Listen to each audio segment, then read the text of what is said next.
چی شده تارا خانم؟ خدایا خیر، این صدای چی بود؟ صدای شکستنه چیزی بود. من برم ببینم. تارا چی کار؟ دستت زخمی میشه. نه من خودم جمعش ببینم دستت میکنم. زخمی شده؟ دستتو نشونم بده. تارا با خودت چی کار کردی؟ نه لطفاً ولش کنید، از اینجا بریم بیرون، من خوبم. بذار ببینم داره خون میاد دختر. با خودت چی کار کردی؟ وایستا تارا. اینجا چه خبره؟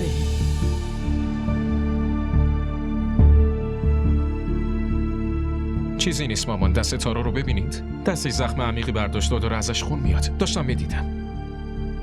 تارا خانم دیگه بهتره که حواستو جمع کنی و به خودت بیای. تا کی میخوای به خودت ضرر برسونی؟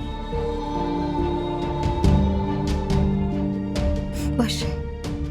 تو بیا اتاقم، میخوام باهات حرف بزنم.